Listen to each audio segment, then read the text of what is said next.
ఇంకా చాలా రకాల హామీలు ఇచ్చారు. మరి సంవత్సరం కూడా అయిపోయింది ఆల్రెడీ ప్రభుత్వం వచ్చి, ఇప్పటివరకు మీ సమస్యలు పరిష్కరించలేదని చెప్తున్నారు. ఏంది అసలు? నా పేరు స్నేహ బిందు, మాది మహబూబాద్ జిల్లా.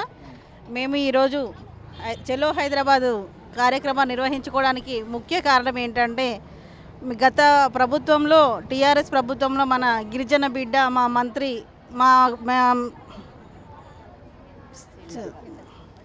రాతోడ సత్యవతి మేడం గారు మాకేం చేయలేదనే బాధతోని ఈ ప్రభుత్వం వస్తే మా కోరికలు నెరవేరుతాయి అని ఆదివాసీ బిడ్డ, ఒక ఉద్యమ నాయకురాలు, అన్ని రకాలుగా ఆలోచించగలదు. అందులో ఒకటి ఒంటరి మహిళ. ఈ జీవన పోరాటంలో మహిళలు ఎలా బ్రతకాలి అంటే మాకు ఒక బాసటగా నిలుస్తుందని ఒక నమ్మి మేము ఓట్లు వేసి గెలిపించుకోవడం జరిగిన తర్వాత ప్రభుత్వం ఏర్పడిన తర్వాత మీకు 18,000 రూపాయల వేతనం వేస్తామని చెప్పారు. అది అసలు ఊసే లేదు. ఇంకోటి ఏంటంటే, ప్రభుత్వం రాగానే మమ్మల్ని దొంగలుగా చిత్రీకరించి సీసీ కెమెరాలు పెడతామని చెప్పారు. దాన్ని ఖండించుకోవడం జరిగింది. ఒక అంగన్వాడీ టీచర్ అని అంటే భూమిలో విత్తనం మొదలు నుండి చెట్టు వృక్షం పెరిగే వరకు, అంటే ఒక గర్భిణీ స్త్రీ పురుడు అంటే గర్భవతి అయిన నాటి నుండి ఒక 6 సంవత్సరాల బిడ్డ వరకు వాళ్ళ పుట్టిన దశ నుండి పిండ దశ నుండి అండదశగా మార్చి వాళ్ళని ఒక మంచి శిశువుగా తీర్చిదిద్దేటువంటి ఈరోజు ఒక మంచి ఆరోగ్యకరవంతమైనటువంటి బిడ్డను తీర్చిదిద్దడంలో ప్రముఖ పాత్ర పోషిస్తున్నటువంటి ఈ అంగన్వాడీ టీచర్లు, ఇందు లేదు అందు వలదని సందేహం వలదు, ఎందెందు వెతికినా అందందు గలదు అనే అంగన్వాడీ టీచర్ లాగా ప్రతి పనిలో ఏ పనైనా సరే, ఏ సర్వే అయినా సరే, ఇవాళ సకల జనుల సమ్మె నుండి ప్రజాపాలన నుండి ఈరోజు జరుగుతున్నటువంటి కులగణన వరకు కూడా అంగన్వాడీ టీచర్లు అన్ని సర్వేలు నిర్వహిస్తున్నారు. వారితో ఎట్టి చాకరీ చేయించుకుంటున్నారే తప్ప వారికి పనికి తగిన వేతనం. సర్వే లాంటి ఏ అంగా మరి మీకు ఇబ్బంది కదా, పిల్లలను ఒక పక్క చూసుకోవడం, మళ్ళీ సర్వేలకు వెళ్ళడం ఇబ్బంది అవుతుంది సార్. ఒక సర్వేలనే కాదు, మా ఒకటి ఏంటంటే, ఒక నిజం చెప్పాలంటే, మనం భుజించేటప్పుడు కూర రుచికరంగా ఉండాలి అని అంటే ఎన్ని రకాలటువంటి ఐటమ్స్ వేస్తే దానికి ఆ రుచి వస్తుందో, ఈ అంగన్వాడీ వాళ్ళది కూడా ఒకటి అని కాదు. ఒక టీచర్ వృత్తి, డాక్టర్ వృత్తి, పోలీస్ వృత్తి, ఆశా వర్కర్ వృత్తి చేస్తున్నది. కానీ అంగన్వాడీ టీచరు అన్ని రకాల వృత్తులు చేస్తున్నది. ఎందులో కూడా మేము చేస్తున్నామనే గుర్తింపు మాకు రాకపోగా మా శ్రమను దోచుకుంటూ మమ్మల్ని అనేక రకాలుగా ఇబ్బందులకు గురి చేస్తున్నారు. ఈరోజు ఒక విషయం ఏంటంటే, మేము బిఎల్ఓలుగా చేస్తున్నాం. మాకు ఒక 2 యాప్లు ఇచ్చారు. దాన్ని ఒకే యాప్ చేస్తామన్నారు. అట్లా యాప్లు కూడా మార్చలేదు. మేము 2 యాప్లో చేయాల్సి వస్తున్నది, సర్వేలు నిర్వహించాల్సి వస్తున్నది.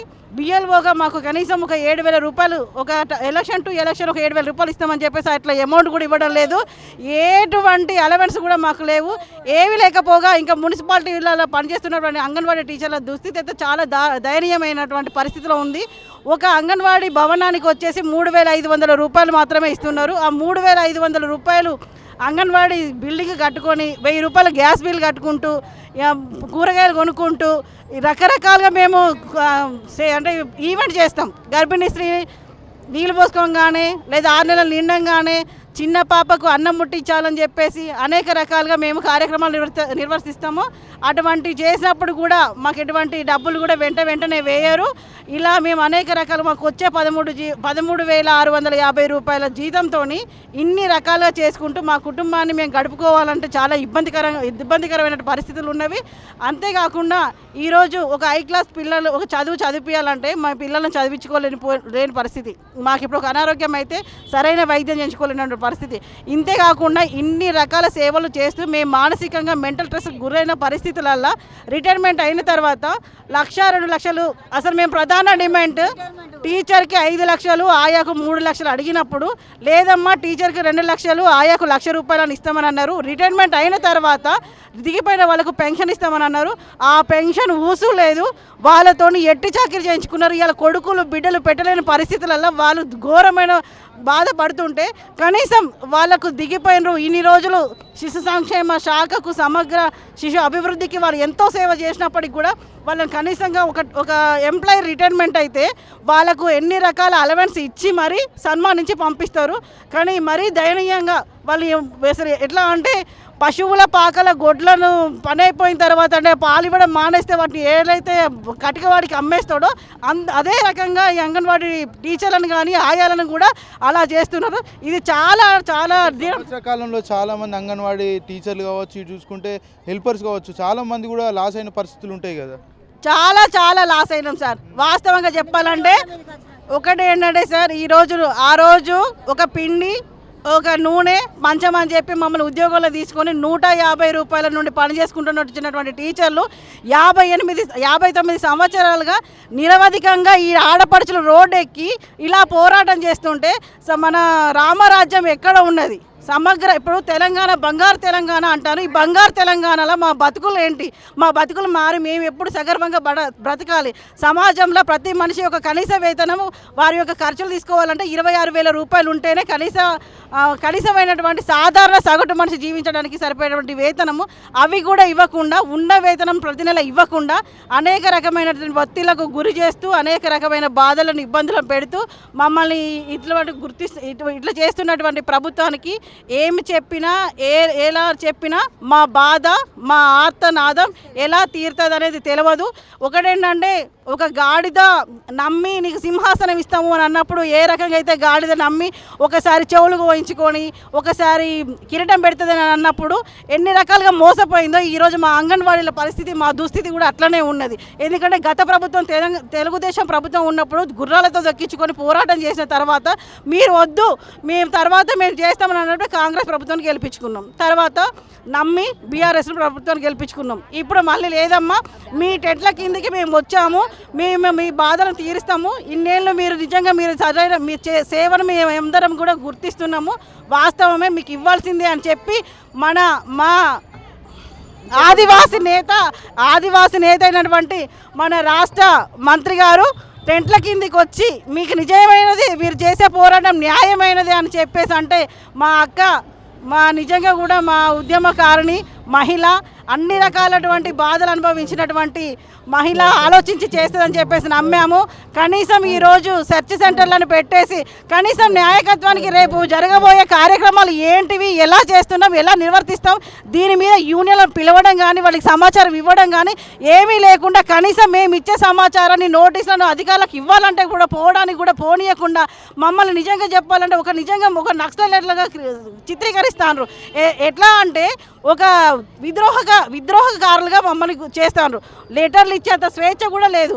మేము సభ్య సమాజంలో బ్రతికే హక్కు కూడా మాకు లేదా? మేము సమాజం కోసం ఎన్నో సేవలు చేస్తున్న మమ్మల్ని నిజంగా కూడా సమాజంలో బ్రతకనిచ్చే పరిస్థితులు కూడా మాకు అవుపించట్లేవు. మేము ఎటువంటి అలవన్స్ లేదు. ఏవైనా మాకు ప్రభుత్వం నుండి వచ్చే పథకాల కంటేనేమో మీరు ఉద్యోగస్తులు అంటున్నారు, మాకు దిగిపోతేనేమో మాకు ఎటువంటి ఆసరాలు లేవు. మా పరిస్థితులు మాత్రం చాలా దయనీయమైన ఉంది. కాంగ్రెస్ ప్రభుత్వం అధికారంలోకి వచ్చిన వెంటనే ఆడవాళ్ళందరినీ కూడా మహాలక్ష్ములను చేస్తాం, వాళ్ళకి 25,000 ఇస్తామన్నారు. అదేవిధంగా చూసుకుంటే మొన్న మంత్రి సీతక్క కూడా మహిళలను కోటీశ్వరులను చేస్తామని చెప్పారు. మరి మీరేమో ఇట్లే చెప్తున్నారు సార్. ఇంకొకటి ఏంటంటే బంగారు తెలంగాణ భవిత బాగుండాలని చెప్పేసి ఎవరికి వస్తుందన్న ఓర్వలేని తనంతో కాదు, మహిళల ఇంట్లో ఉన్న వాళ్ళకి బస్సులో తిరగడానికి మన ఉచిత బస్సు పెట్టారు. మళ్ళీ అలాగే 25,000 రూపాయలు అన్నారు, గృహలక్ష్మిని పెట్టారు. అన్ని కోసం ఆలోచిస్తున్నప్పుడు అదే ప్రజల కోసం సేవలు అందించే మాకెందుకు చేయరు అనేది మా బాధ సార్. మేము కూడా ఎందుకంటే ప్రతి ఒక్క కుటుంబం బాగుండాలి, వాళ్ళు ఆరోగ్యవంతంగా ఉండాలి, సమాజం బాగుండాలి, ఆ సమాజంలో మా యొక్క పాత్ర కీలకంగా ఉండాలి. ఒక మట్టి ముద్దను మా చేతిలో పెడితే ఆ ముద్దను ఏ రకమైన బొమ్మగా తీర్చిదిద్దాలని అంటే అది మా వల్లనే చేయాలని మేము మా కుటుంబాలను త్యాగం చేస్తూ అంగన్వాడీలో సేవలు చేయడానికి ముందుకు వచ్చాం సార్. అసలు ఇంకోటి ఏంటంటే ఒక 600 మంది టీచర్లకు ఒక గైడ్ చేయడం కోసం మేము ముందుకు వచ్చిన మమ్మల్ని గుర్తించకుండా ఇటువంటి దయనీయకమైన పరిస్థితుల రోడ్ల మీదకి తీసుకురావడం, ఎక్కడైతే స్త్రీలను పూజించబడతారో అక్కడే దేవతలు కొలువై ఉంటారని చెప్పేసి మన నానుడి ఉంది. మరి ఈ ప్రభుత్వం మహిళను రోడ్ ఎక్కించిన తర్వాత ఎక్కడ ప్రభుత్వం మహిళను గుర్తిస్తున్నట్లు ఉన్నది అనేది మా ఆవేదన సార్. ఇది కనుక మేము పోరాడే న్యాయమైనది మేము సమ్మె చేస్తున్నాం, కూడా గుర్తిస్తున్నాం అని చెప్తున్నది మహిళలను. గుర్తిస్తే మేము రోడ్ ఎందుకు ఎక్కుతాం సార్? ఇవాళ మేము రోడ్ ఎందుకు ఎక్కుతాము, మేము రోడ్ ఎక్కే పరిస్థితి మాకు ఎందుకు వచ్చింది? మహిళలను గౌరవిస్తామన్నారు. మొన్న తెలంగాణ సెక్రటరీ కూడా అదే తెలంగాణ తల్లి విగ్రహాన్ని కూడా ఆవిష్కరించారు కదా. ఒకటేంటంటే బంగారు తెలంగాణ మహిళలను గౌరవించడం మంచిదే, ఉద్దేశమే. కానీ మేమందరం కూడా అందులో ఉన్నటువంటి మహిళలమే సార్. మరి మాకేది గుర్తింపు? అదే గుర్తింపు ఇస్తే మేము రోడ్ ఎక్కం కదా, మేము ఎందుకు బయటికి రావాల్సి వస్తుంది? కాబట్టి ప్రభుత్వం వెంటనే దీని మీద స్పందించి మేము కోరుకున్నటువంటి వారు ఇచ్చినట్టు, మేము కోరుకున్నది కదా సార్, మేము కోరుకున్నది మాకు ఇవ్వట్లేదు, కానీ వారు పెట్టిన మేనిఫెస్టోలైనా తక్షణమే అమలు చేయాలని చెప్పేసి మీరు ఇచ్చిన ఈ అవకాశానికి ధన్యవాదాలు తెలియజేస్తూ థ్యాంక్ యూ.